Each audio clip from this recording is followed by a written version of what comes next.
All right, good morning, everyone. Today we're going to be talking about outdated and kind of controversial weight loss tips. I would say they're fairly controversial because they are a bit outdated and people still bring them up, even though they've been proven not to be really helpful time and time again. So we're going to be going over all that today so you guys can avoid some of these and actually do things that will help you achieve your goals. Okay, now I do want to say that typically I'll leave questions to the end and I'm going to do questions at the end, but I wanted you guys to put in the chat as you join in any of these controversial like tips or strategies that you've heard over like your whole weight loss journey. And maybe I can touch on some of those as well. I just wanted to share the most common ones I've seen and that you guys have asked questions about. Now, we are in week 5 of the summer intermittent fasting challenge. I cannot believe it's already week 5. Like we're already in like end of July. This is nuts. Because of that, we only have a couple more weeks left so that you can grab the 6-week summer meal plan. So if you guys haven't grabbed this already, packed with so much information, so many new recipes, over 50 new recipes. This is by far my favorite meal plan. The strawberry jam that's in here, the chocolate chip pancakes, which if you guys watch me on Instagram, you've seen I've been making this like literally every single day for my first meal. So many delicious recipes in this. So much great information on how to reduce sugar cravings and naturally reduce sugar cravings. So if you guys haven't grabbed this yet, make sure you do. It's linked down description below. It's a limited release meal plan that we've been using during the challenge. And once it's gone, it's gone. So you can grab that link down description below. Okay, now let's dive into the first one. This one, I want to kind of like start off a little soft and like more general because I've seen this one come up so much where people just say like, oh, like if you're hungry, I don't know if you guys ever saw this in like Women's Health magazine or like Shape or something. I feel like I see this all the time in magazines as little tips for how you can achieve your weight loss goals. But they say like, if you're hungry, you're probably just thirsty. Let me know in the chat if you've heard that. Let me know in the comments below if you've heard that before too, because although maybe there might be some small like piece to that, this really isn't the case. The thought is that, like I said, if you're hungry, you're probably just thirsty. And a lot of people, probably could do with drinking more water, could do with having more electrolytes, which we talk a lot about on this channel. But what's important to note is that water doesn't actually affect hunger the way that food does. So I put on here, we need to address hunger hormones, we need to address blood sugar levels, as well as sugar cravings. Those are the 3 things that really will drive if you're actually feeling hungry or not. And when it comes to a weight loss journey, if you're hungry, that's going to work against your goals because when you're hungry, that's when we crave things that don't necessarily align with our goals. Like, I don't know, like a popsicle, ice cream, crackers, cookies, like whatever little munchy items that we can get our hands on. So what we need to do instead is to actually address the hunger hormones or the blood sugar levels or even the sugar cravings, which kind of also ties back into those first 2. Now, when it comes to hunger hormones, we talk a lot about that on my channel. I dive into it a lot in the new 6-week summer meal plan as well.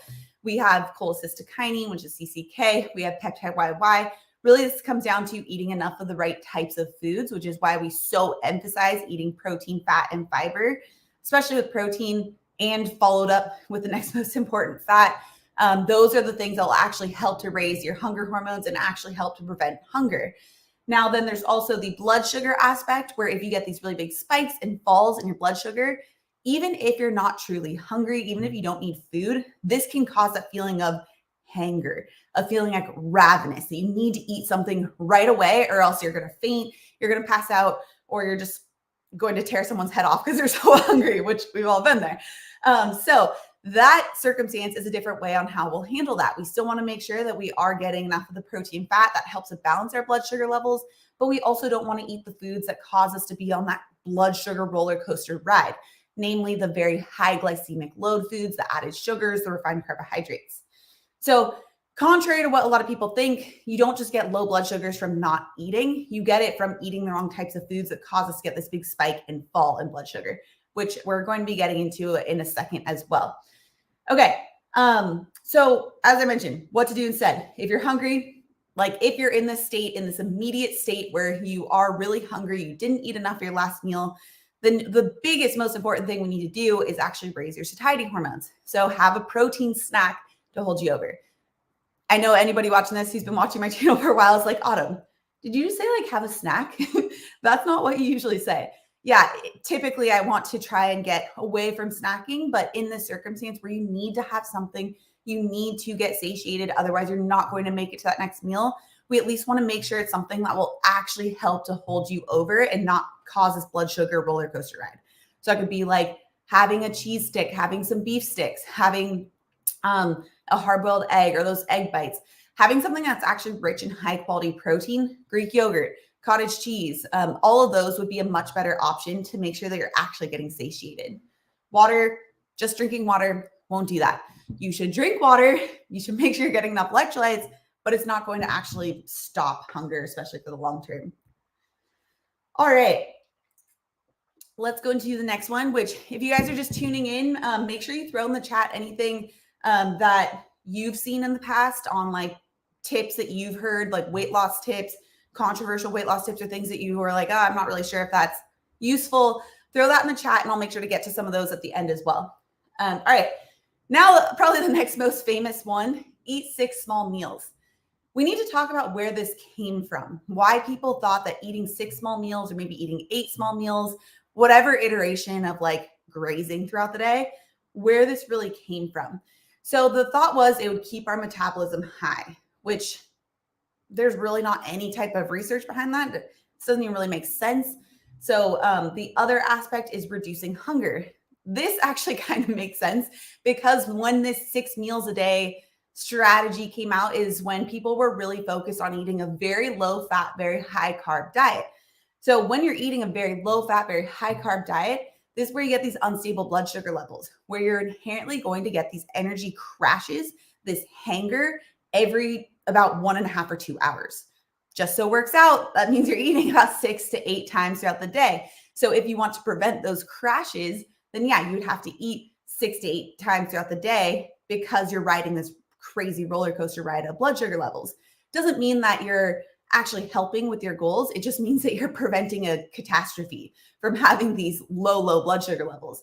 What we want to do instead is make sure that you're getting the stable blood sugar levels, but kind of jumping ahead of myself. So I also put on here, it actually, what this 6 meals a day thing, it doesn't actually reduce hunger. There was a study that I shared, I forget which video, but it was in a fairly recent video, where they actually compared eating 3 meals per day or 6 meals per day. And they found that when you actually split the meals up versus 3 meals versus 6 meals with the same amount of actual food, just split into in between 6 or 3 meals, they found that the 3 meals actually made people less hungry, even though they're eating less often. So 6 meals per day is not going to make you less hungry. The other thought is that it keeps your metabolism high. This is actually, again, makes no sense. It's not really backed by any research. In fact, it's the exact opposite of what you want when you're looking to achieve a weight loss goal because it reduces metabolic flexibility. So when we're eating 6 small meals, we're typically, the only way to really do that is to eat a high carb diet, especially a high refined carb diet or a higher sugar diet that's causing these blood sugar spikes and falls. If you weren't eating such a high carb diet, then you wouldn't really want to eat that often because you'd be full. So we're already kind of stuck in this carb burning state, never really able to get into the fat burning state. But because we're also eating so frequently, every few hours, every 1.5, 2 hours, in order to have those 6 meals per day, our body's insulin level can never really dip down, which means we're never able to really shift back into fat burning. So we're always stuck in this carb burning, never really in that fat burning, and that really reduces metabolic flexibility. So there is a time and a place where someone might want to incorporate more meals. Weight loss is not one of them. I put on here good for bodybuilding.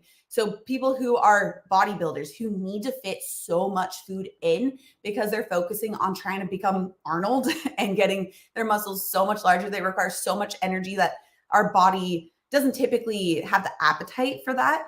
That's where eating smaller meals can be helpful because we can kind of cram more food in. From a weight loss perspective, which is what we're talking about today, not a good strategy. Also not great for butt health. Well, I guess kind of that, but gut health. So gut health, because when we eat more frequently, we never turn on the gut cleaning process called the migrating motor complex. Remember, it takes a full 3 hours, 45 minutes to fully turn on the migrating motor complex. So you're never really activating that. You're getting that built up gut bacteria, the food that can cause bloating, could eventually lead to SIBO, small intestine bacterial overgrowth. So all of those reasons why 6 meals a day is not something that we want. Okay, the next one, do a bunch of cardio. So this is another one. Actually, I've seen the tides shifting quite a bit on this. If you guys have been around with my channel for a while, I've had my channel for over 5 years now. And one of my first videos, I was talking about why walking is actually such a better tool than running for weight loss. Initially, I had all these people creating all these response videos saying like, oh, this person has no idea what she's talking about. Obviously, running is better because it burns more calories. And now it's like within the last 6 months, maybe year, I've seen so many of those same people coming out with videos saying walking is a great tool for fat loss. So at least the tides are turning a little bit on that. But there's still this thought that if you want to lose weight, you got to lace up your sneakers. You got to go on a 5-mile run every single day because it does burn the most calories. And when you're looking to lose weight, you want to burn more calories. Now, or I'm putting that in heavy quotes because we're going to explain that in a second. But what can happen, what people don't realize is that with just running, when you're only prioritizing doing cardio, which is what people are typically doing when they're trying to like do a bunch of cardio, they're sacrificing the other types of exercise. They're no longer doing resistance training, or maybe they are not allowing for time to incorporate resistance training. So this means that it's a lot easier to lose muscle mass. There's been a lot of research around how cardio, unless you're doing sprint intervals and not true like distance cardio, how it actually causes muscle breakdown and how you lose muscle with cardio if it's not well balanced with other types of exercise. So when we lose muscle mass, it actually decreases our metabolic rate. So maybe why you see results in the beginning when you are running a lot because you're, quote, burning a lot of calories, but then you start to lose that muscle mass. So at rest, your body is actually not able to use energy as efficiently, become more insulin resistant. We become more carb sensitive because we have less muscle for our body to store those carbohydrates in. So just doing a bunch of cardio is not actually really effective. I put on here also that it can increase your hunger and cravings for especially starchy and sugary foods. Now, this is because, and I think anybody who's trained for like a marathon or half marathon or even like a 10K has experienced this. I used to do triathlons, marathons, half marathons, all of that. And the idea around it is that you need to always like stuff carbohydrates into your glycogen, your muscle glycogen. Make sure that you have enough for the distance run. So you ultimately end up burning through, you're always stuck in this carb burning state. And so you're always craving more of those starchy carbs and sugars. You can think of like the typical carb loading, like pasta dinner the night before a marathon. I know I did that, and I've told you guys extensively about how I had the worst bonking experience, even though I trained very well for my marathon because of that really high carb approach. So having just this constant high cardio amount can really increase your cravings for sugar, especially if you are not addressing your food at the same time and also not resistance training because you're just draining your glycogen and you're stuck in this carb burning state. Now, it's not to say cardio is bad. I talk a lot about like walking, talk a lot about resistance training, but I have also mentioned in my past videos how there is a good balance you can have with cardio incorporated. It's just not the thing you want to have be the base of your weight loss journey. There's a lot of great heart health benefits. There's the VO2 max benefits that you don't really get with like resistance training.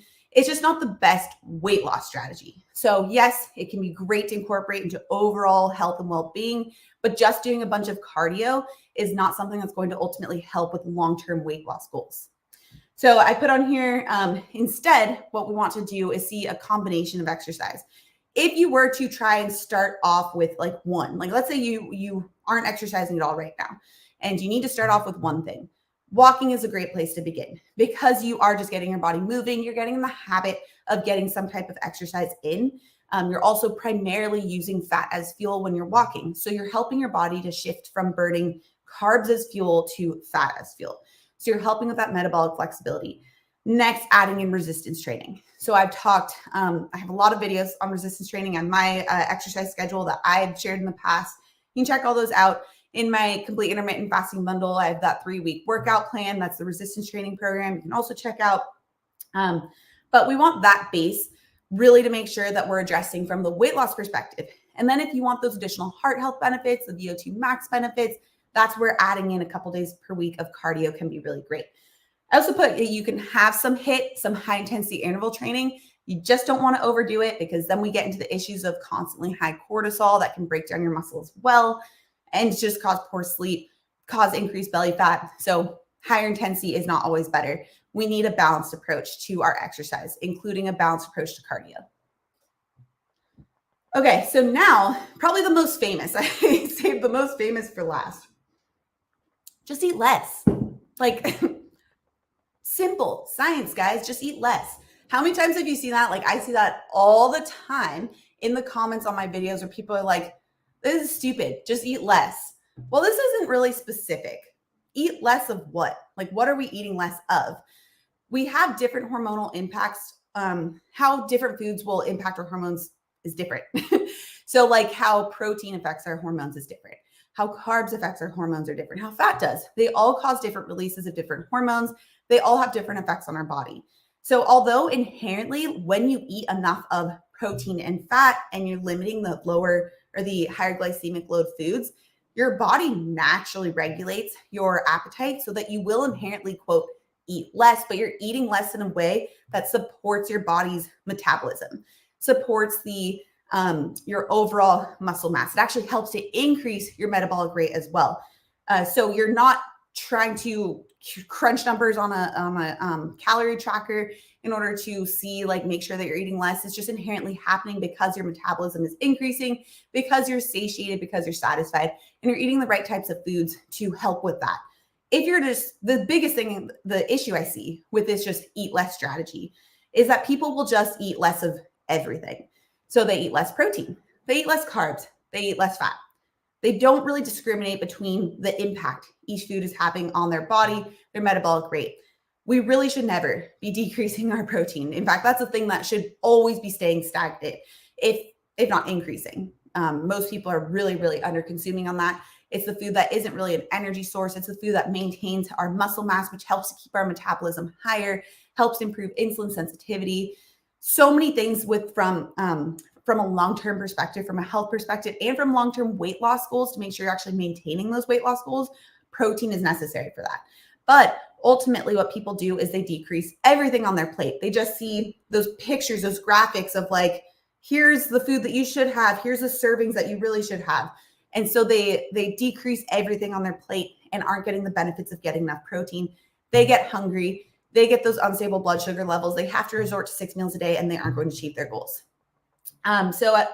With protein, obviously people tend to eat less of that when they eat less in general, but also fat burning. So I think it was, last week, in last week's live stream, we talked all about fat, about how much fat is needed for achieving a weight loss goal, how you should be adjusting fat intake to help you achieve your weight loss goal or maintain your weight loss goal. But we also talked about how when you're in a fat burning state, so when you're metabolically flexible, so when you can go back and forth from burning carbs to fat as fuel, that this has actually been found to help increase our metabolic rate or increase the general caloric burn by even as high as 300 calories a day. And this is all without even changing really what your intake is, other than, of course, making sure you're getting your body into that fat burning state with the tools that we discuss all the time on my channel, with the 6-week summer meal plan as well. So by changing how your body's using fuel, you're also making it so that you're able to, quote, burn more calories at rest, between increasing your muscle mass with eating enough protein and pairing with the resistance training and getting into that fat burning state. But then also, lastly, we get into the carbohydrate component. So we've talked recently about glycemic load on my channel, really dove deep into that with a blog post I shared on the different types of higher or lower glycemic load foods. But higher glycemic load foods cause us to have that blood sugar spike and fall, get us to eat more frequently, cause our insulin to go up. That actually can suppress our metabolism and also make us more hungry, get us to crave the foods that then cause an addictive spiral with the more increased sugar intake. And also we get the spike and fall in blood sugar that causes increased cortisol levels, which can lead to increased belly fat. So you can see here why just this advice, when you see this on YouTube, when people's like in the comments are like, just eat less. Like, Guys, it's not rocket science. This is actually very important to address your different hormonal aspects. This is why some people might see results in the beginning when they just eat less, because they're in a state of semi-starvation, but then their hormones, their muscle mass, their metabolic flexibility all starts to build up. And this is where they no longer are seeing those results that they are expecting or that they're looking for. Yeah, so I put on here, it also doesn't account for cravings or satiety. So when you are, we talked earlier on how the 6 meals a day strategy versus a 3 meal day strategy is not a better tool for weight loss, how it can actually make things harder for you to achieve a weight loss goal.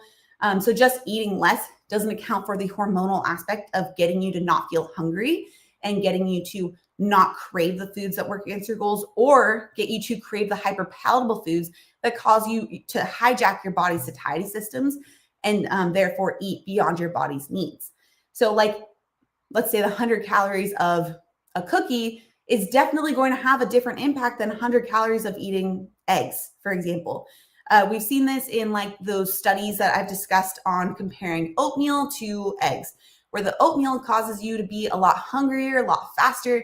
Eating eggs, because it's very rich in protein, high quality fats, gets you to not only feel less hungry throughout the day, but it also makes it so that you inherently, just without even trying, are eating less at your next meal because your body is so much more satiated.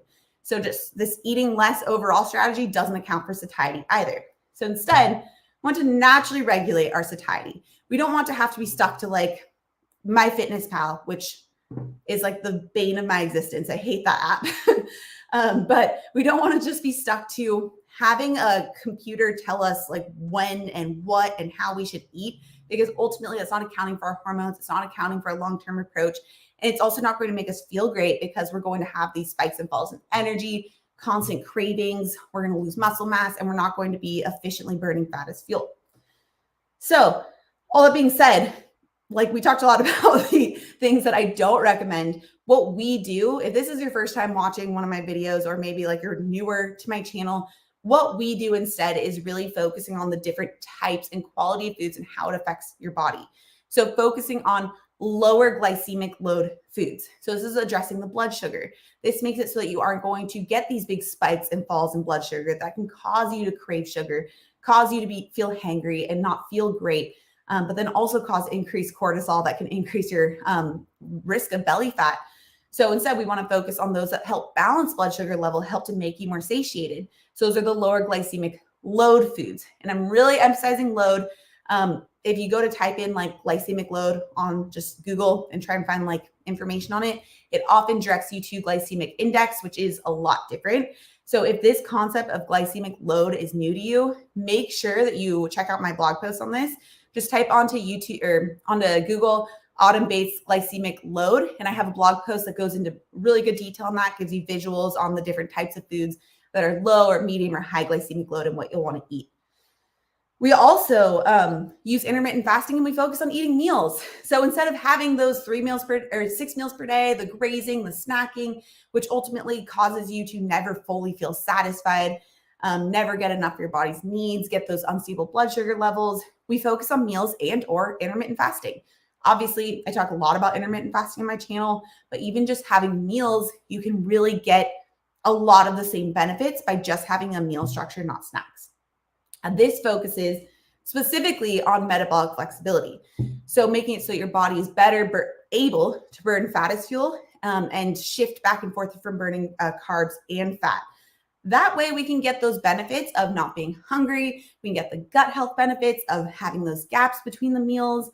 And we're able to be burning fat as fuel, which, as we've seen, helps to increase the amount of, quote, calories we're burning per day, amount of energy our body's using, so that we are able to more easily achieve our goals. Again, without having to consciously be like, oh, let me cut out 500 calories. Speaking of water. So the other component is eating enough protein. This really, I should have put first, but we talked so much about protein on my channel that I didn't want to like really keep on discussing this because we talk about it so much, but this part really is the most important. This should be the base of your weight loss journey, making sure that you're actually eating enough protein. There's so many metabolic benefits, ranging from maintaining your muscle mass during weight loss, which is so common to lose muscle mass when you're losing weight, and that makes it harder to achieve your goals. Also helps with satiety, making sure you can naturally regulate your appetite without needing an app. Walking daily. So we've talked about how walking can help to shift us naturally into burning fat as fuel, help to balance out our cortisol levels so we don't get that increased risk of belly fat. Plus, it just helps to increase movement throughout the day. So it makes it so that we aren't as stagnant. We're not going to become as insulin resistant from sitting all day long. Normally, I'm wearing my Fitbit. I always take them off during live streams because otherwise I'd be getting like 7,000 steps from waving my hands around. That's not accurate. So that's where I like to use something like a Fitbit to help keep track of making sure I'm getting up every hour, getting walking, getting moving. I have a lot of videos on walking. If you just type like Autumn Bates walking on YouTube, you'll also find I think I have a playlist as well, actually. But you can find a lot of my information on that, my walking schedule that I recommend, how much walking, if you should be doing 30 minutes of walking per day or splitting it up. There's a lot of really great information I put out there over like the past 5 years on walking.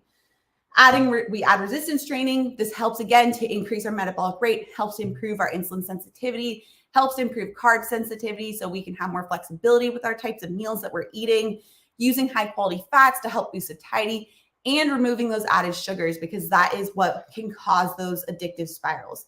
Now, it's not like you necessarily need to remove all added sugars. This really just depends on your tolerance and your own personal addictive behavior around sugar. Some people have a stronger addicted behavior around sugar where they need to just cut out all added sugars. And they know that personally that it's just not something that works for them. Other people can have a small amount and it's fine. Again, this is what I talk about a lot in the new 6-week summer meal plan on how to actually address sugar cravings. So plus the 50 brand new recipes and my low sugar desserts on here, which I just had. This one, oh my gosh, the watermelon skewers. I had this over the weekend. So good. But yeah, you can grab that down in the description below if you guys haven't grabbed it. Limited release meal plan, only available for a couple more weeks. Once you own it for life, but it's only available a couple more weeks. So if you want that, the new recipes, new information, make sure you grab that link down in the description below. So all of these strategies are what we do instead, rather than giving these little like soundbite strategies that you'll hear all the time on social media or in magazines of just drink water when you're hungry or do more cardio or just eat less. Like all of those don't really work for the long term for all the reasons that we just discussed. If you're just tuning in, make sure you watch this from the beginning because we really go deep into those details. But this is what we do instead to make sure that we're able to effectively achieve goals without being hungry and without not feeling great. So I'm going to go through and answer some questions, but I just wanted to show you guys because a lot of people are like, oh, how can you possibly achieve weight loss goals without just counting calories? Here's a great plethora of examples, and there's a lot more on my website. I have a lot of interviews on my channel of people who have actually followed these strategies and aren't counting calories and have achieved their goals and feel really great. So clearly, this type of addressing the food and the exercise from the hormonal aspect, understanding how these foods impact our bodies, it works. It helps people to achieve their goals, helps them to feel really great without having to be stuck to their phone and tracking every single morsel of food. So if you guys want to, like I said, grab the 6-week summer meal plan, only available for a couple more weeks. And then once it's gone, it's gone. So we have the brand new recipes, the brand new information, the 6 weeks of meal planning, so many great recipes. Like I said, this is my favorite batch of recipes I've ever created. So this will be linked down in the description below if you guys want to check that out. Otherwise, I'm going to go through and answer some of these questions, see if there's some other controversial weight loss tips that you guys have brought up that you want to hear about. Yeah, Guylaine, who I just showed it there. Hello, ready for anything? Oh, I lost so much weight and gained it back. Previously, intermittent fasting AN is for good. Yeah, Guylaine's story, she shared it a couple times on my blog, on my YouTube channel. Such an inspiration. She's in the Facebook group. Make sure you check her out. Oh, thank you, Jean. Autumn, you look radiant. Pregnancy is really agreeing with you. Yeah, currently 37 and a half weeks pregnant. Hopefully just like another week or two left, but we'll see. Yeah, someone's asking about my bump update as well. I just shared a picture yesterday on my Instagram. You can check out my Instagram, autumn L underscore nutrition. So like autumn, ELLE underscore nutrition. I have a really good bump update on my stories right now if you want to check that out.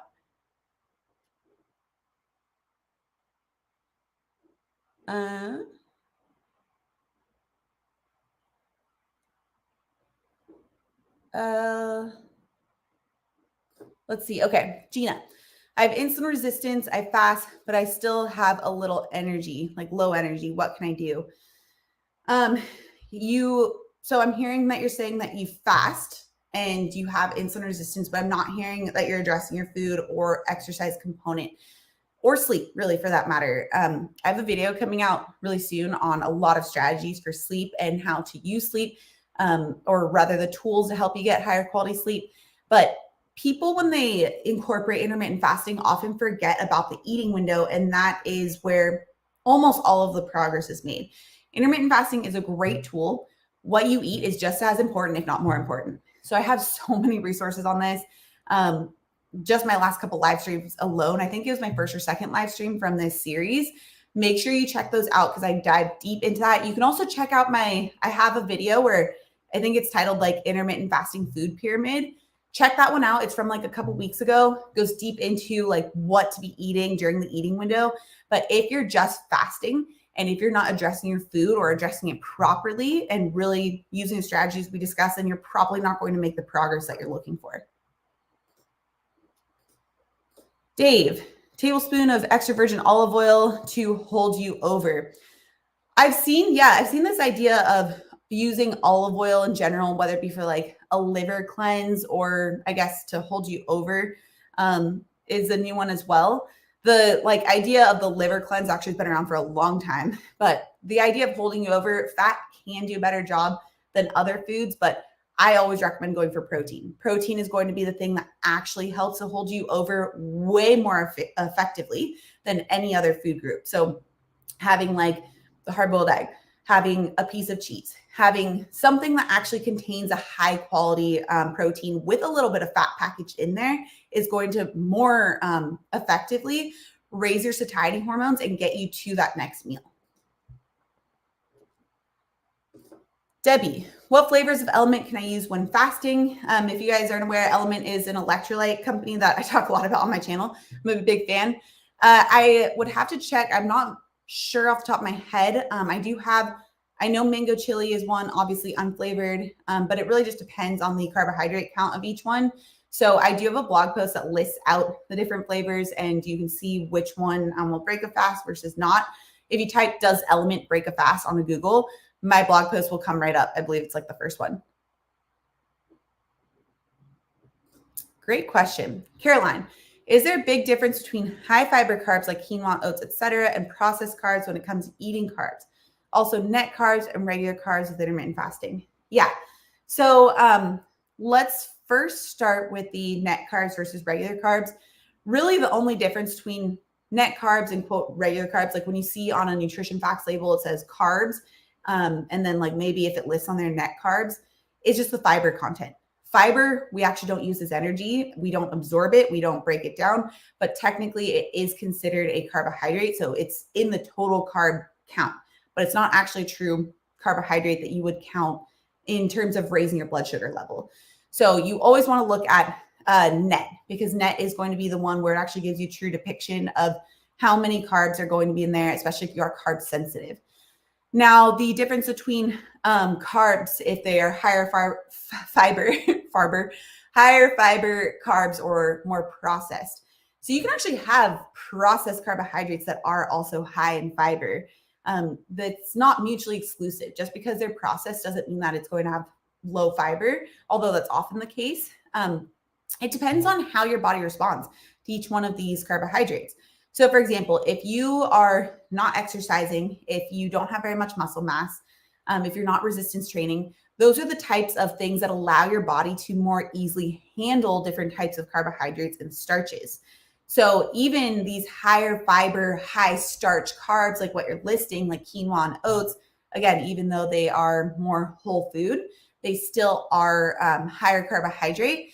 So those higher carbohydrate foods, if you aren't very active, if you aren't resistance training, you don't really have a place to put those carbohydrates. So that's where for you in that circumstance, probably eating those as a basis to a lot of your meals is not going to help you achieve your goals. Processed carbs in general, when we say processed, there's degrees of processing. Technically, oats are going to be processed because you're not just eating like literally an oat from a field that you just like take off the plant. Like if you have rolled oats, it's been processed. So it has gone through some type of processing to make it more easily digestible. Obviously, quick oats, even more processed. So the more something has been like ground up or made more easily digestible, the more processed it is and the more of an impact it'll have on blood sugar level because it's more easily absorbed. It's faster. It can be absorbed faster. But either way, I mean, the more processed, definitely the bigger impact it'll have on blood sugar. But you really first want to look at your individual carb sensitivity. If you're exercising, like if you are doing a lot of resistance training, you have a lot more flexibility with the amount and type of carbs that you can incorporate. So again, I go really a lot more into detail in this with the glycemic load blog post. So just type onto Google Autumn Bates glycemic load, and you can see a whole list of those and get more information on like what types of carbs might work better for you.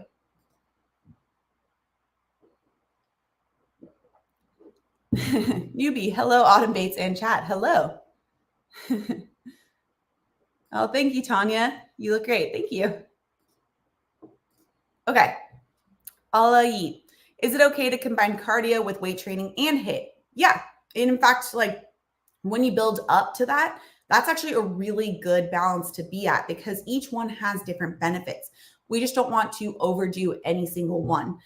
Now, the caveat is you also need to make sure you're properly refueling and getting enough protein to support those exercises. So this is where having, like you guys and me talk about my, can't see right now, it's in the back, my zero sugar protein powder and smoothies is a great way to get protein up. So you can also find that on my website at autumnlnutrition.com/shop. Protein is so important for recovery from your workouts and making sure you're having enough high quality protein for your body's needs. Otherwise, you're just going to lose muscle during this process. You need both exercise and you need the tools to repair from those exercises. So that's the protein and then the proper balance of exercise. So you need both of those. So just make sure if you're going to be doing cardio, weight training, and HIIT, they're really addressing your protein needs, getting adequate protein to support your goals. You can use something like my zero sugar protein powder, chicken, beef, Greek yogurt, cottage cheese, eggs. Like there's so many great high quality proteins. I also have a video on that too if you want to check that out. I think if you just type like Autumn Bates best proteins on YouTube, that one will pop right up too. But you need to have both. So make sure that if you are going to have that balance of your exercises, you're also getting the protein. Oh, Kelly, got my summer program. Love it. Thank you so much. Glad you're loving the recipes. Yeah, these are like my absolute favorite recipes. Like I mentioned, the watermelon skewers were amazing. The strawberry jam, so good. Like it's so simple, such a simple recipe, zero sugar. I stir it into Greek yogurt, put it on my cottage cheese bowls, put it on my protein pancakes. It's amazing. Love food.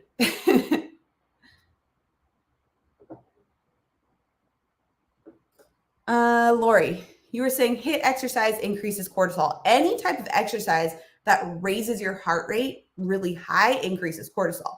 That's not to say it's necessarily a bad thing. You just don't want to have all of your exercise constantly raising your cortisol. So when we have higher heart rate, our body needs to use fast energy. And this just comes down to how our body's using oxygen.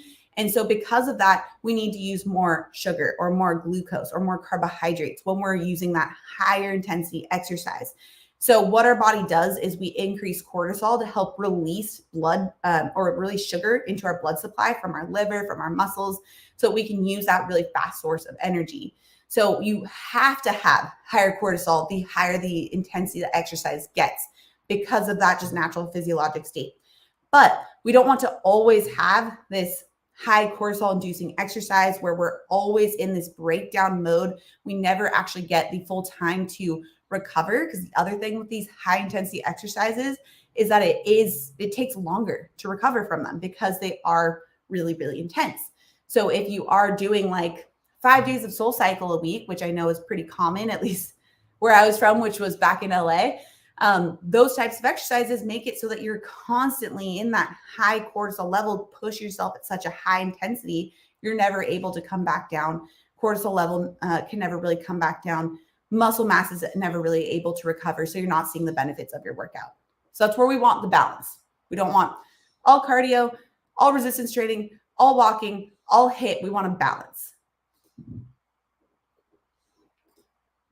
Yeah, Lynn was told by my doctor, just move more, eat less, the weight will come off. Very general information. Yeah. So unfortunately, this is why I wanted to do this video, because this type of information is what's still perpetuated over and over and over, and it's failing so many people. And it just makes everybody who's trying this feel like they are the failure, when in fact the advice is the failure. Yeah, Kelly, I can eat whatever, quote, I can eat whatever I want if I work out. I hear that advert often. Yep, that's ultimately comes down to the idea of, well, I've just burned a lot of calories, so it's fine, but we're not looking at the muscle recovery, which helps maintain your metabolism. We're not looking at the hormonal effects of how these different foods are affecting your body too. So yeah, that's another very common thing. Tanya, hi, Autumn, you're looking very good.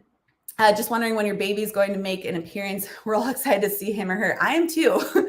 Trevor thinks that she's not going to be here for like 3 more weeks. I'm hoping like next week. I'm 37 and a half weeks pregnant right now, but maybe very soon. We'll see. You guys will definitely be updated when she's here. Azuro, hello, new here. Welcome. Wondering what your thoughts are with jerky meat and sugars it contains. Thanks, it's my go-to snack. Yeah, it just depends on, I mean, let's put it this way. If you're at like a gas station, if you're traveling cross country and the only things available to you are candy bars, jerky that has like some sugar in it, and chips, I would still say go for the jerky, even though it has a little bit of sugar in it, because at least you're going to get the protein that's going to help keep you satisfied. There are better forms of jerky with higher quality meat that don't have sugar. One of my favorite brands, Paleo Valley or Country Archer, they both have 0 sugar jerkies or beef sticks that are both fantastic. So if you have the option, I would go for 0 sugar, but it's still typically not like such a high amount, or I'm not too stressed about it. At least you're getting the protein.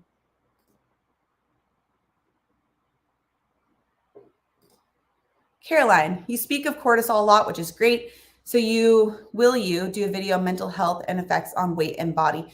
Yeah, I actually did this quite a bit early on with my YouTube videos. I talked a lot about my struggle with anxiety and cortisol levels and what I did to help balance that out. If you scroll back like to my original playlist, I think I have a playlist on anxiety, I believe I do, or you can just scroll back like to my oldest videos and you'll see I have a lot of content around that, because it is important. And what you eat can definitely affect your mental state too. And that is something that I'm pretty passionate about as well.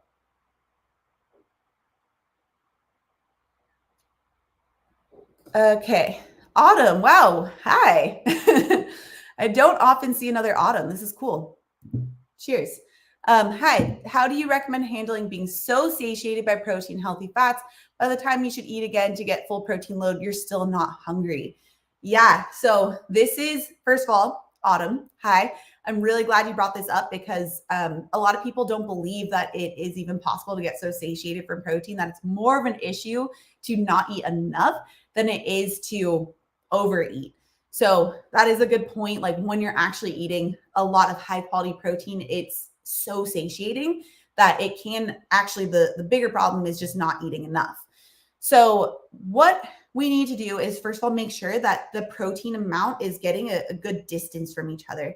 So I'm not sure if you're using intermittent fasting, but this is where it could be a good case or good situation to open up your eating window a bit.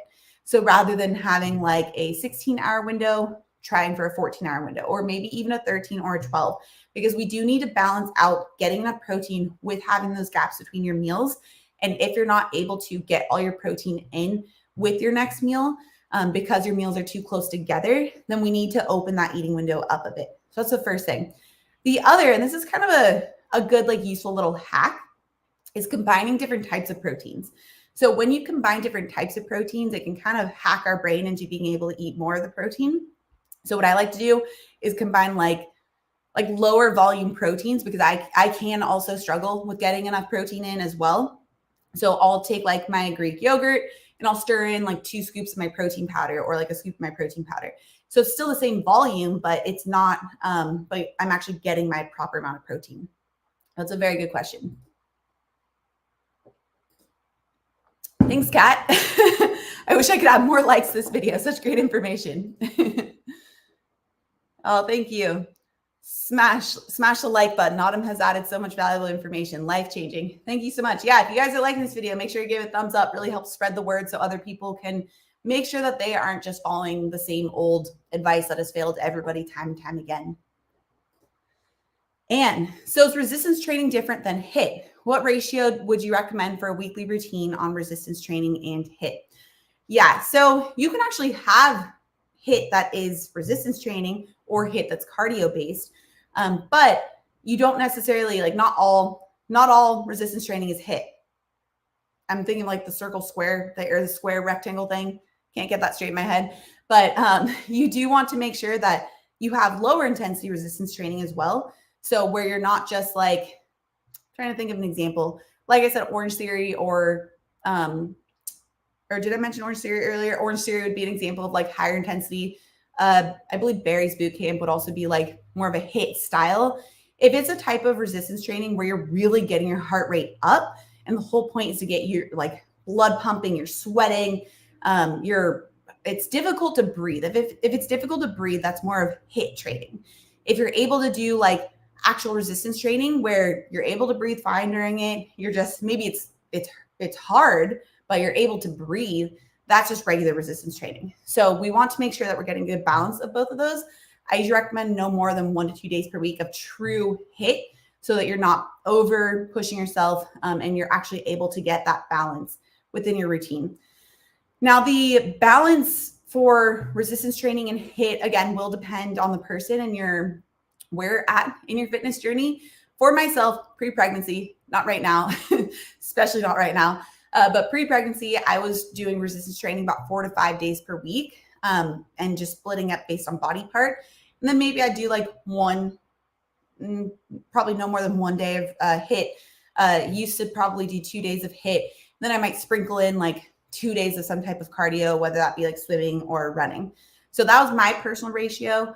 I do find, and then walking every single day. Walking is the one that we do want to make sure we're getting every single day, because that's an easy movement. It's not putting too much stress on our body. But you also need to make sure that this balance is something that you build up to based on your fitness level.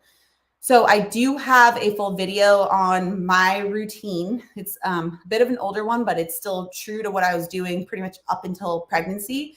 If you want to check that out, just type like Autumn Bates workout schedule on YouTube, and I lay it out for you there.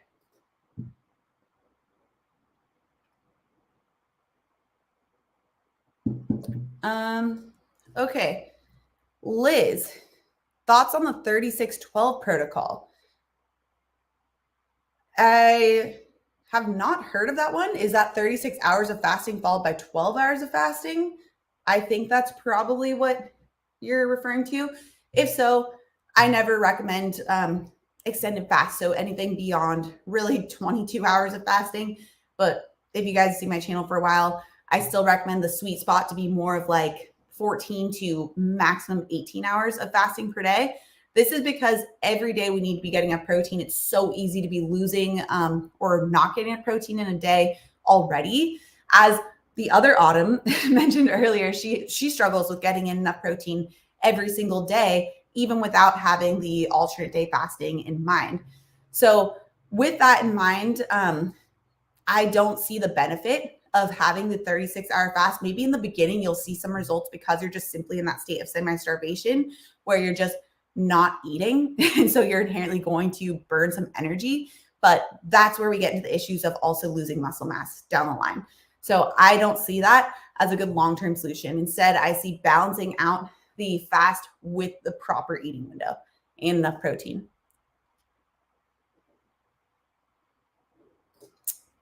Newbie, have you heard of Optavia? It's a plan that really pushes the eating 6 times a day. 6 times a day plan. 1 second. Yeah, I'm not as familiar with Optavia, but it's pretty similar to like all of the eating plans out there, where it's probably, I'd have to look it up actually, because I'm not as familiar with what they recommend. I just got like a froggy voice for a second. Sorry.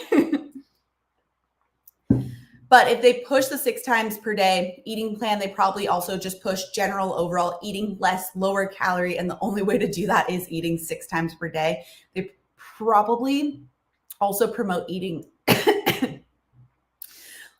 low fat. Oh my gosh, guys, of course. This is what happens when I talk too long. So yeah, I'm familiar with that. Not something I recommend. Okay, I'm going to answer like 1 or 2 more questions because I don't know how much longer my voice is going to last right now. Let me scroll down. Oh, Camille. No question. Just thank you, Autumn. I always feel my best when following your guidelines. Camille has been one of the OG A&P peeps around for so long. She's amazing. Okay, I'm going to scroll down closer to the bottom so I can try and get some other more recent questions.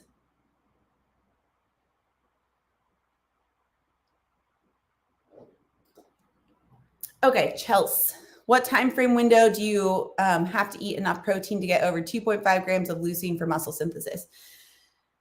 Yeah, really? So like you're talking about muscle synthesis post-workout. I'm not sure what your type of exercise schedule is and if you're trying to like just optimize your workouts or if you are trying to be like Arnold and get really, really big muscle mass where that type of thing is something that is much more important to pay attention to. But this idea of like that anabolic window being like 2 hours after your workout isn't really the case for most people's goals. So instead, as long as you're getting that amount within a 24-hour period after your workout, you're going to be fine. And you need to make sure that in order to get that proper amount of leucine, which leucine, for those of you guys who don't know, that is something, it's an amino acid that's known to help stimulate your muscle growth. It's highest in animal-based protein. So you need to make sure that you're optimizing for the highest quality proteins as well. Just make sure that you're getting, I wouldn't stress about the actual specific amount of leucine as long as you're hitting your total protein needs from those high quality sources within that 24-hour period. If you do that, you're very likely going to not only get that 2.5 grams of leucine, you're going to be crushing it. Ryan, should I be concerned about low blood sugar? Absolutely. Like that's something we don't want. We don't want low blood sugar.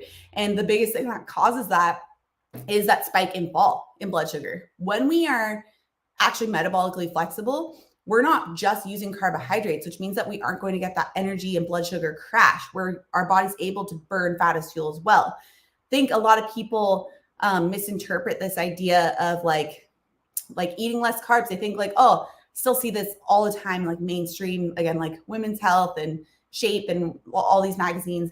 Like if you eat less carbs, then it'll cause you to have low blood sugar.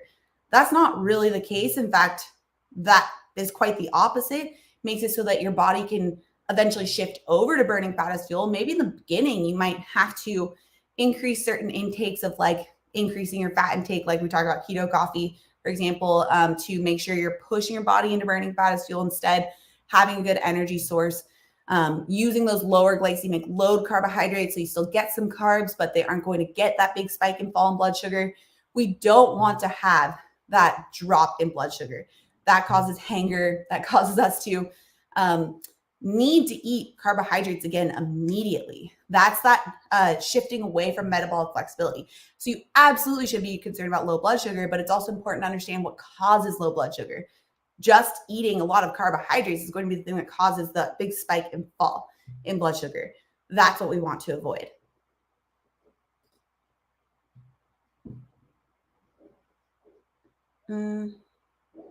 Oh, Melina, thanks for all this info. Also just got your protein powder and I love it. Thank you so much. Yeah, I've been making every single day those chocolate chip protein pancakes using my protein powder. So good. So good. I specifically designed my protein powder to actually taste good in recipes. That was always like a pet peeve of mine, that if there was a good quality protein, it just was so strong in the flavors that they put in that like it never tasted good with a recipe. It's only intended to be like with a shaker bottle, which That's not how I consume protein powder. I love having it in smoothies. I love making recipes with it, swapping it out for like grains to get that higher protein amount. So that's specifically what I developed mine around to make sure that it tasted great with recipes.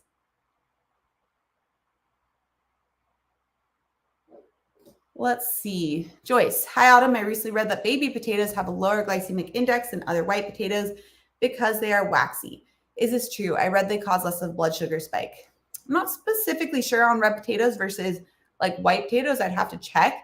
And I wouldn't think it's because of the waxy nature.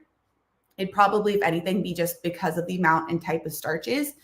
But again, it's not glycemic index we want to look at, it's glycemic load, because there's a lot of foods out there that'll say like, oh, it's medium glycemic index or medium glycemic or a lower glycemic index. But then when you look at the glycemic load, which is really how it affects our body and our blood sugar level, because it accounts for the actual serving size that we use, that's where you can actually get a true idea of like, you can get something that's low glycemic index, but very, very, very high glycemic load.